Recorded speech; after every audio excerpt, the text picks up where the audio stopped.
I'm going to go ahead and get us started out of respect for everyone's time. We have a lot of attendees. Thank you all for joining us for this meeting about DESC's plans to create supportive housing in Burien. My name is Daniel Malone. I'm the DESC Executive Director, and I'm going to start the meeting by describing our format for the meeting this evening.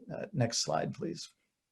So you'll be hearing from several DESC presenters this evening explaining our plans, and then we want to get your feedback and questions. And I'm going to start with some introductory remarks and an overview of our services at DESC. Then our housing director, Noah Fay, will explain the housing model we're planning for this location and how we interact with the surrounding community.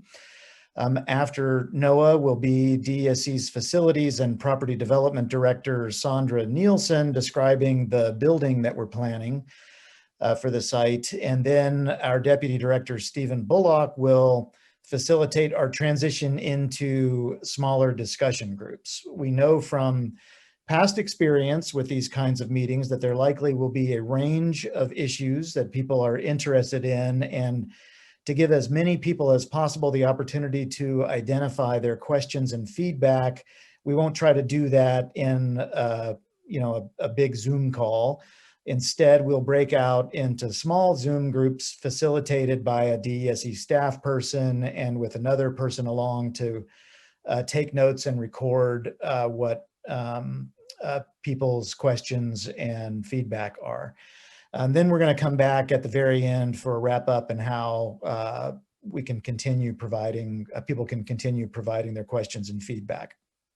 I do want to take a moment to acknowledge that we are not as prepared as we could be for involving Spanish-speaking neighbors in this meeting, and I regret that. We plan to do some follow-up soon with Spanish language written materials.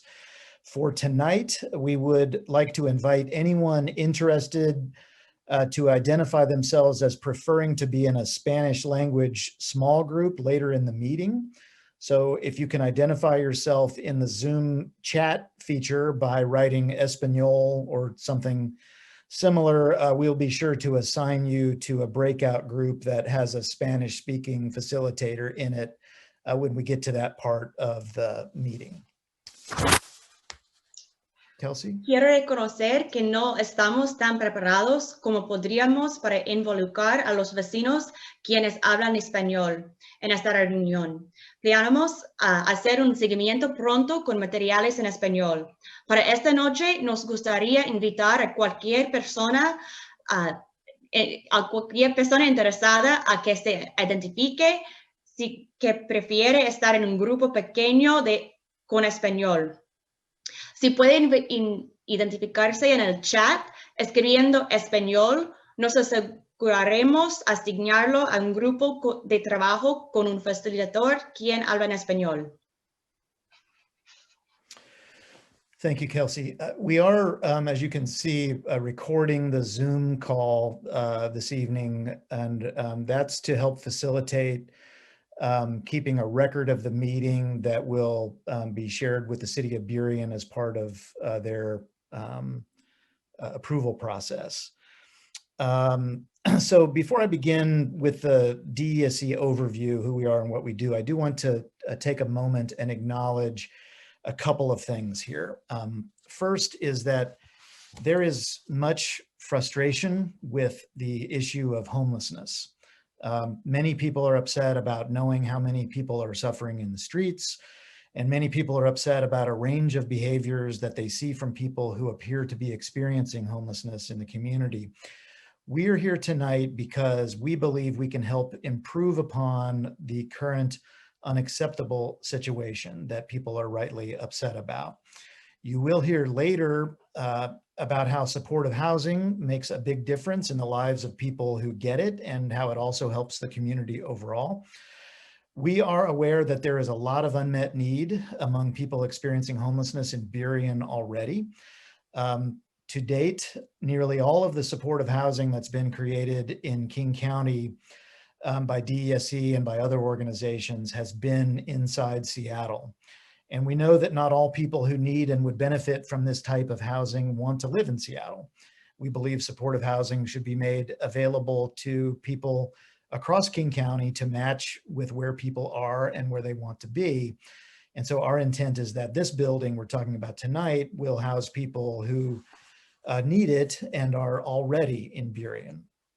Secondly, we also know that people hear stories and can have concerns about various kinds of programs aimed at alleviating homelessness, some about DESC's programs, and what those programs will do to neighborhoods and property values. Our plan is to create permanent housing at this site in Burien, which will mean a relatively low amount of turnover. So this isn't a shelter program or a crisis center or something like that. The tenants will be there in this building with the expectation of remaining long-term. And DESC expects to be a good neighbor for decades to come. In the spirit of neighborliness, one of the most important things we can commit to is being responsive to our neighbors. We can't guarantee there will never be issues, but we can guarantee that we will follow up to resolve any issues that arise like a good neighbor would do. We have a track record of doing this kind of thing, this kind of permanent housing at 14 other locations. Not only have property values of neighboring properties not been affected, but there's been a tremendous amount of development nearby our properties after we have put our buildings into operation. Go to the next slide, please. So DESC as an organization exists to meet the needs of people with disabilities who experience long-term homelessness. We are kind of fill a niche in the overall system. We're not attempting to be all things to all people, but we do offer a range of different kinds of services to this population group that we focus on, people with disabilities who experience long-term homelessness. And I want to share with you a bit about that range of services. So DESC is a behavioral health treatment provider, and behavioral health encompasses both mental health, including psychiatric care, medication, as well as substance use disorder treatment services. And we have a range of behavioral health care services, including outpatient mental health, outpatient substance use disorder treatment services. We have dedicated street outreach targeted to people with untreated psychiatric conditions. We have specialized medication-assisted treatment programs for people with opioid use disorder, quite an array of different services in our behavioral health programs.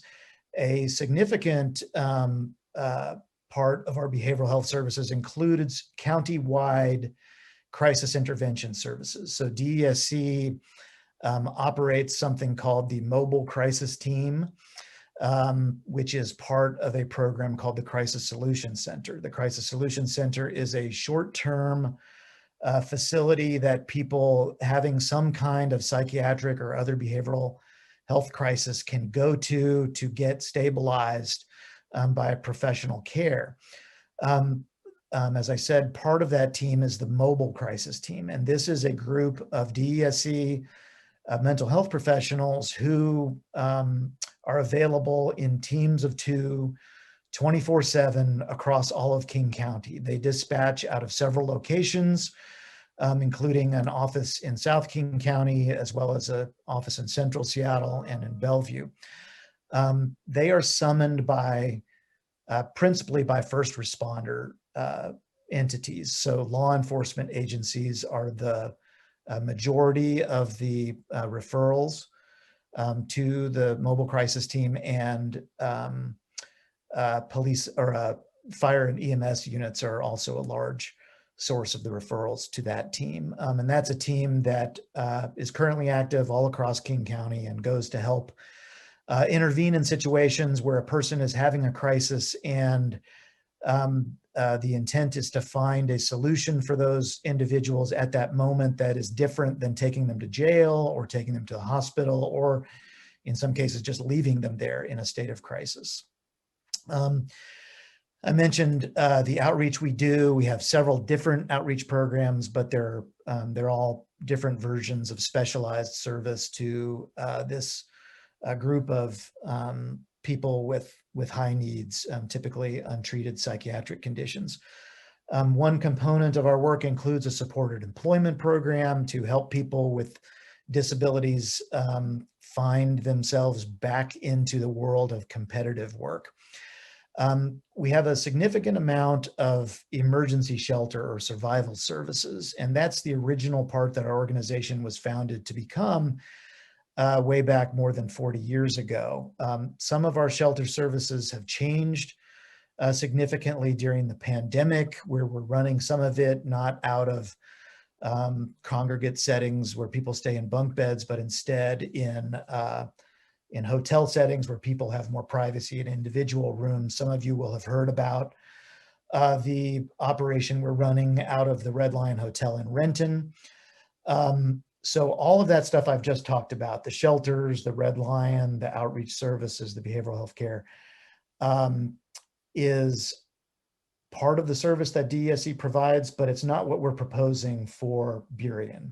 What we're proposing for Burien is consistent with the last line of this slide. It is to create a permanent supportive housing facility. And you're going to hear a lot more about that here shortly. We currently have 14 permanent supportive housing buildings already, much like the one that we are planning for this location. And that's what you're going to hear more about as we go on with the presentation here today. So that's it for my introductory remarks. And now my colleague Noah Fay will tell you about supportive housing. Yeah, thank you, Daniel. If we can move to the next slide, that would be great. Hi, everybody. Let me introduce myself briefly. As Daniel mentioned, my name is Noah Fay. My role is the Director of Housing Programs with the DESC, and I'm excited to talk to you today about both our philosophy and a bit about the programming itself. So I think first it's important for us to highlight a model that DESC has largely pioneered called Housing First, and it's got several core components here. First, we go into this work believing foundationally that housing is a basic human right, and that's a core component of our work. Secondly, the idea that really underpins what we do is we believe, and frankly, years of research of DESC programming and the Housing First approach generally support that people are more likely to live healthier and stable lives when they're given a safe place to live. That bucks the trend of historically requiring people to first address all of their challenges before they're offered a place to live. DESC instead offers people a stable place to live, which in turn then serves as a foundation for people to get better and live a healthier life. A third key piece here is that we need to be prioritizing people with the highest level of need for this, for these sorts of programming. And what that typically means is DESC is serving people who have some of the greatest challenges in the community. Really, some of the most vulnerable people in your community are the people that DESC is serving. So these are folks who often have histories of experiencing homelessness for many years, and in some cases decades, and are living with major disabilities, sometimes several major disabilities. What the program itself looks like, what we talk about permanent supportive housing. You may hear me use the acronym PSH. I apologize, we love our jargon. I'll try not to use it, but when I say PSH, I'm talking about supportive housing. And what is this actually? Well, it's an apartment building, to be frank, and it's an apartment building with on-site staff who are working around the clock to support the needs of our tenants. And I think it's important to highlight when we say apartment building, we mean people sign a lease and are required to pay rent. Like any apartment leaseholder, people can live there as long as they like, assuming, of course, they adhere to the requirements of their lease, and maintain an independent studio apartment, much like anyone would expect to rent in the broader community. Where we're different from a regular apartment building is that we bring services to our tenants. So unlike an average apartment building, DESC supports clients and tenants living in the building with on-site case management and staff 24/7. These support staff are tasked with taking what we think of as a whatever it takes approach to providing flexible and voluntary services to help our tenants stay housed and connect with other community supports and services. If we go to the next slide, please. So that's the key to the permanent supportive housing model, is the supports. So I touched on that briefly on the last slide. The key is that these are assertive services provided to every tenant in the building. Our staff, DSC staff, actively seek out tenants to support them in really any ways necessary to help them stay housed. This can look like from on-site positions we call residential counselors, who work 24/7 in the program to support tenants with day-to-day concerns, to additionally providing on-site housing case managers who work with tenants to access treatment, connect with primary care, make sure they're complying with the lease. The real point is that PSHs are very heavily staffed, service-rich apartment buildings. And here are some further examples of some of the things you might see in a supportive housing service environment that really try to highlight that we run the gamut of the needs of people that people may have when they come to our buildings, whether it be connecting to primary medical care to connecting with in-unit support for maintaining chores and apartment upkeep. You can go to the next slide, please. One of the key reasons we staff the building the way we do is that so we can ensure we are appropriately managing our program around the clock and ensure we're being good neighbors in the community. So here are some examples of how we do that. Our front doors are always secured. Like most apartment buildings, unless someone is an actual tenant of the building, they're not free to simply enter the property.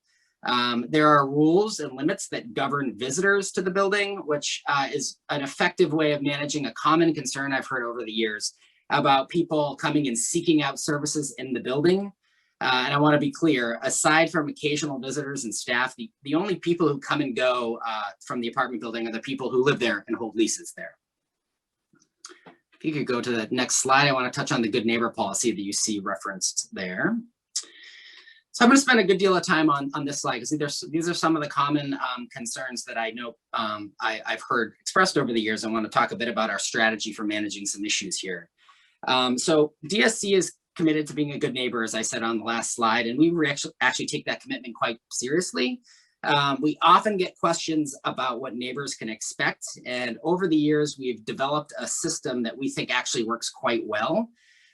First, tenants are expected to sign what we call a good neighbor agreement as part of their formal lease. What this does is it spells out expectations for how tenants engage in the neighborhood. It contains basic expectations that one really would expect of any neighbor in any community. We've been using it for many years, and we find that nearly all tenants have essentially no issues following it. And I have to say, in fact, many of them find it odd they're being asked to sign because the things we expect of people are so commonplace that they see no issue with following it. For the occasional tenant that sometimes do struggle with these issues or these expectations around being a good neighbor, and it's the role of our team to be able to point to the agreement to help address these issues.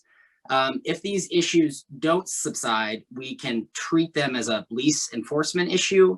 But from experience, to Daniel's point, across 14 buildings in different communities, this frankly rarely happens. And we have a great success of addressing these issues when they do and addressing them quickly.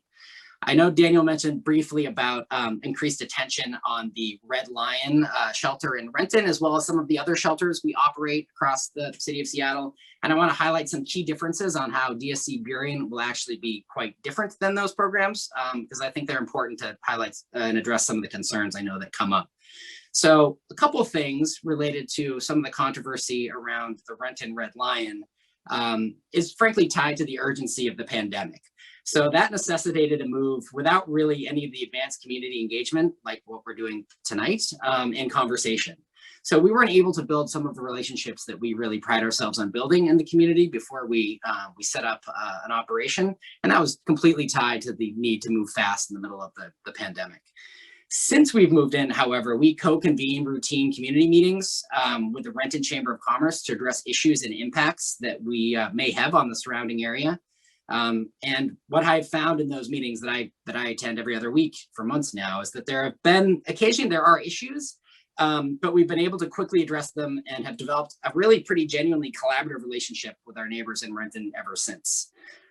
Given that our proposed DESC Burien site won't open for quite some time, we have plenty of opportunity and time to build those relationships and that sort of level of engagement before we even open our doors.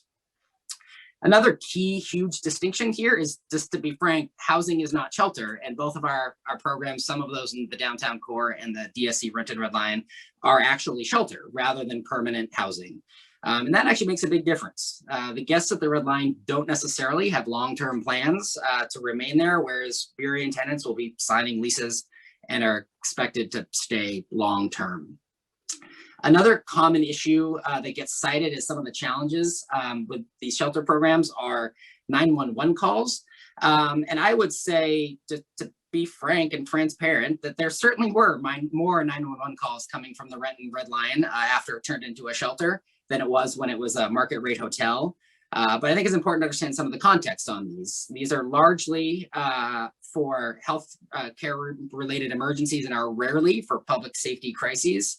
And frankly, we find that what the most effective thing is, we work with our local partners and police and fire jurisdiction to manage our impact on first responders where there are some. And we've actually had a lot of success in driving those calls down over time. But again, I want to highlight there's something inherently quite different about people who need to use shelter services. Shelter is inherently a crisis service, whereas people moving into DSC Burien will have the stability of a home to call their own, and correspondingly, we expect to see far fewer 911 calls than often what people hear about around some shelter programming. Second, we can go back. I got more to say on this stuff. I got a lot on this slide, Maria. Thank you. Second, a real key component of how we're able to be a good neighbor, and I think genuinely impact the community in a positive way, is that our buildings are staffed 24/7, which I know we've mentioned a few times. And one of the dynamics this affords us is that our staff serve as an extra set of eyes and ears in the neighborhood. We genuinely welcome calls at all hours of the day about concerns that may be observed in the neighborhood. Most of the time, we're able to respond and investigate in the moment itself. Occasionally, the concerns stem from issues that are related to people, tenants of the building. More often, my experience has been involves someone who's unknown to us, but we're still often able to help connect with that person, support that person, and potentially address the situation quickly. And then lastly, this is an important piece, is that tenants are expected to comply with the lease that they sign. So most tenants do this without any issue, although there are some people who struggle, usually directly tied to the challenges that they're living with. That's our role in these cases, to work to address these issues without needing to pursue eviction, as returning the person to the streets is both completely contrary to our mission and frankly doesn't serve the person nor the community well. And we have great success in doing this. Our retention rates are in the high 90 percentile.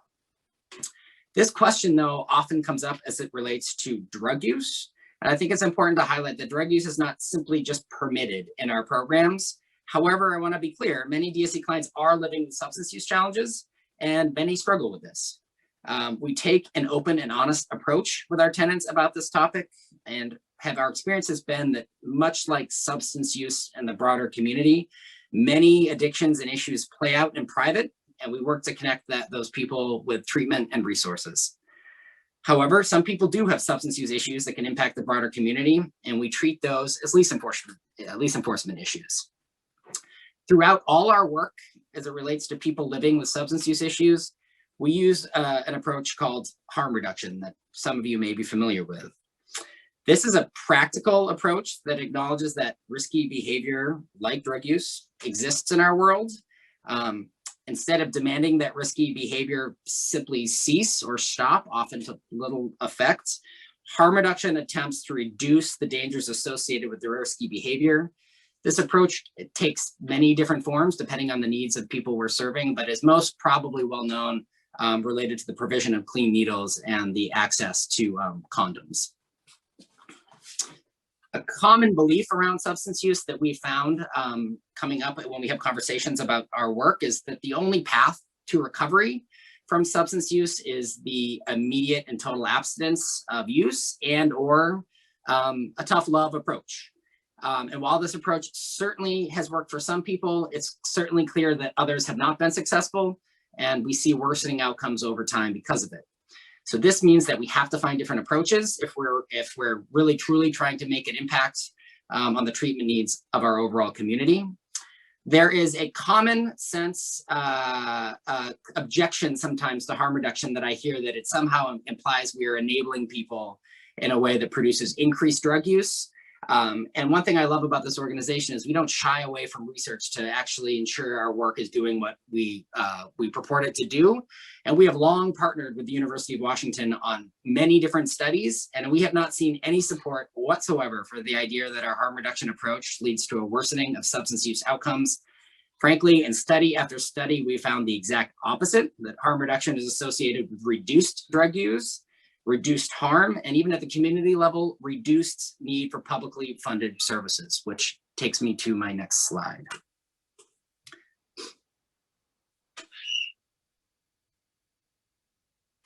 Thank you. So this continues the comment on studying outcomes associated with this programming. DESC programming and others like it have truly arguably been the most studied intervention in all of homeless services. Study after study have shown that this model improves lives and reduces demand on local emergency services.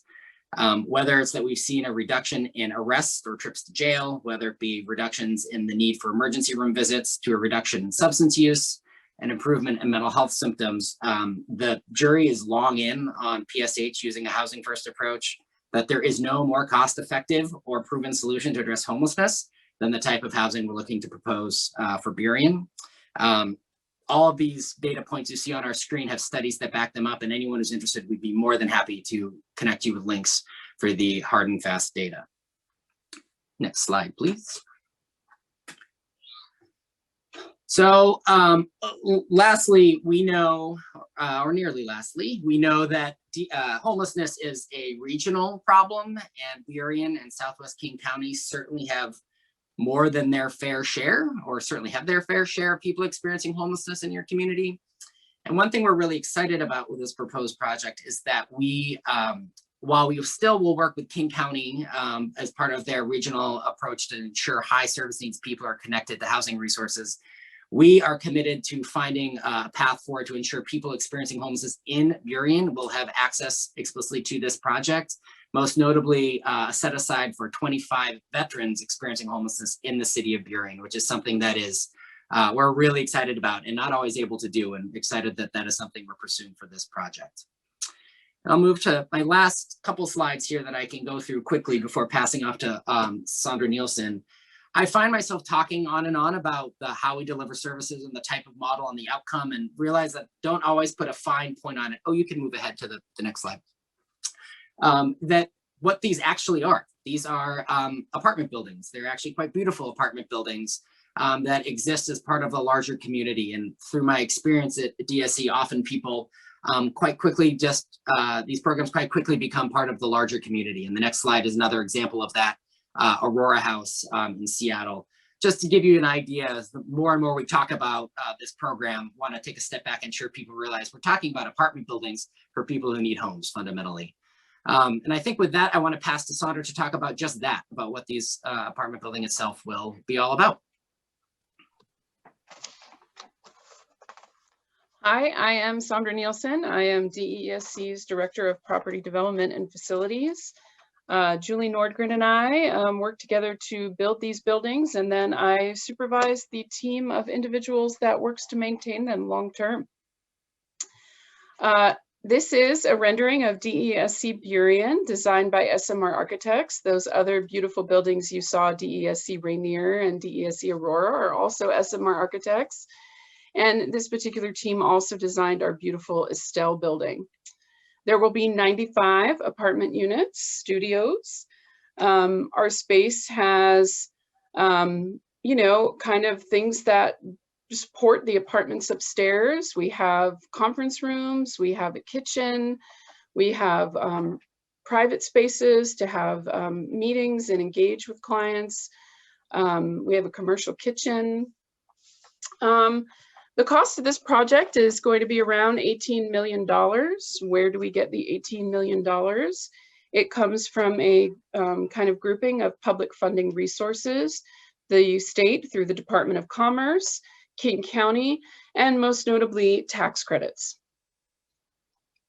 We are excited about improving the street frontage in downtown Burien by adding sidewalk and trees and bringing this kind of beautiful first floor area that SMR is designing. Next slide. While you're looking at the inside of some of our beautiful apartment buildings, you see that they look just the same as other apartment buildings. They have a small kitchenette. We provide a bed and some basic furniture for folks. We have volunteer groups that help, you know, put bedding and linens and basic life needs in the units. Why did we select Burien? Burien is a great place to live. We selected this site because it's close to downtown and close to transportation. Many of our residents don't own cars, and being close to transportation and services, you know, convenience stores, grocery is helpful to them. In this building, we're going to feature cleanable, non-toxic, non-emitting materials for the health and safety of our residents. And we are going to comply with all of the green factor scoring that makes these projects what they are. We're going to play for you a video that shows our Hobson building, which recently opened, and give you a feel for what the layout of the building is. And then Stephen Bullock is going to lead us into breakout groups. We're really proud of Hobson Place and we'd like to show you around. So let's start out front. Tenants will have their own keys, come and go as they please, and they'll enter through the front door here.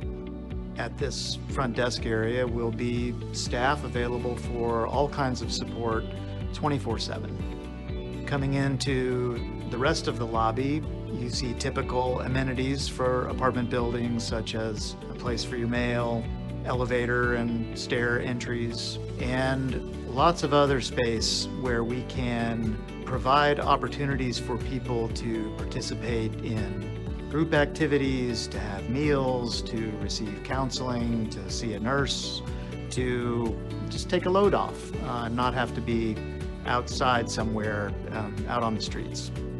We happen to be in a time right now where we're not filling our lobbies with furniture for people. Eventually we will. We'll have furniture for people to gather together for dining, lounging, or for engaging in other kinds of social or therapeutic activities together. Here we have a quiet room. Is an amenity for staff to be able to be alone with their thoughts or their prayers or their activities that they need to engage in a more private manner. Here's our kitchen. We have some amount of meal service that we're able to provide to the tenants here. While of course they all have cooking facilities in their own apartments, we're able to help meet their nutritional needs through our meal service and also just give us another opportunity for less formal interaction with people while we build relationships and find ways that we can be better involved in their lives. So we've got a whole team of staff here to help the tenants and run the operation. This is all led by the project manager, who's got an office here. Also have a team known as the clinical support specialists who really work with individual tenants on whatever it is that will help them maintain their housing and see what life might have in store for them. Here we are on the 6th floor looking at some of the apartments. You'll see it looks like a fairly conventional apartment building. One simple amenity we have in the apartments is a safety device connected to the stoves and ranges where you've got to have a timer turned on in order for power to go to the stove and range, which also turns on the fan. If somebody chooses to open the window, then the heat is going to stop operating, so we're not wasting a lot of energy. We also are able to monitor water flow such that if a person is leaving the water running for extended periods of time in the shower or the sink, we'll get an alert about that and we'll be able to make some kind of intervention that helps a person deal with what's going on without wasting water and energy. So we're taking this tour right before the furniture has arrived. when people move into these apartments, each unit will be furnished. There will be a bed, a dresser, a table and chairs, as well as a full array of amenities such as dishes, linens, towels, all of those kinds of important things that, of course, the folks that will be living here don't have their own supply of when they first move in. And these furnishings in the kitchens and the bathrooms come from so many wonderful volunteers who adopted each apartment to provide all of those items. Thank you so much.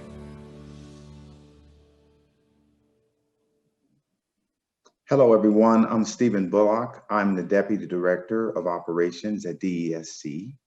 My role here tonight is to facilitate you to the breakout groups.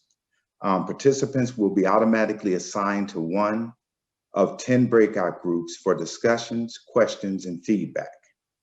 DESC staff will be present in each of the groups to answer questions and take down any comments. If you're calling in, you will automatically be moved to a breakout group. Please press star and the number 6 to mute and unmute yourself.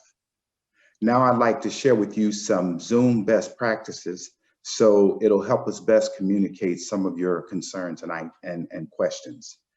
Please stay muted when you're not speaking. It's hard to know when to talk in a Zoom setting.